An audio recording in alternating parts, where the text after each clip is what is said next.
Hi friends, welcome to Mahalakshmi saris. ఈ రోజు నేను మీకు చూపిస్తున్న ఐటమ్ వచ్చేసి ప్యూర్ లైట్ వెయిట్ మంగళగిరి పట్టు శారీస్ అండి. చాలా బాగుంటుంది. ఫ్యాబ్రిక్ వచ్చేసి మీరు చూసేదంతా కాంట్రాస్ట్ పళ్ళు పార్ట్ అండి. మొత్తం సిల్వర్ జరీ వీవింగ్తో వచ్చేస్తుంది. పళ్ళుకి టాజిల్స్ వచ్చేసి చాలా బ్యూటిఫుల్గా ఇచ్చేసారండి. మీరు చూసారు కదా పళ్ళు పార్ట్ మొత్తం ఫ్లోరల్ క్రీపర్ ఎలా వచ్చేసిందో. ఇప్పుడు బ్లౌజ్ చూపిస్తాను. ఇది వచ్చేసి బ్లౌజ్ అండి. కాంట్రాస్ట్తో మొత్తం ప్రింటెడ్తో లైట్ షైనీతో సూపర్ ఉంటుంది ఐటమ్ వచ్చేసి. ఇది మొత్తం శారీ వ్యూ అండి. శారీ బార్డర్ వచ్చేసి లైట్ కాంట్రాస్ట్ బేస్లో ఉంటుంది. ఇదంతా కూడా సిల్వర్ జరీ వీవింగ్ అండి.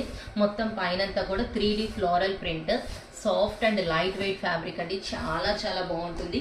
ఈ ఐటెంలో నేను మీకు కలర్స్ చూపిస్తాను. కలర్స్ కూడా చాలా బాగుంటాయండి. చూడండి, ప్రతి ఐటెం కూడా లైట్ వెయిట్ ట్రెండీగా మీకు నచ్చే విధంగా తీసుకొస్తున్నాం ఫ్రెండ్స్. చూడండి, ఐటెం చూసారు కదా ఎంత బాగుందో. ఇది చూపిస్తా చూడండి. ఇంతే శారీ చూసారా, అంత లైట్ వెయిట్ అనమాట. సో మరి ఇంత మంచి ఐటెం కొనుక్కోవడానికి hurry up my dear friends. Bye.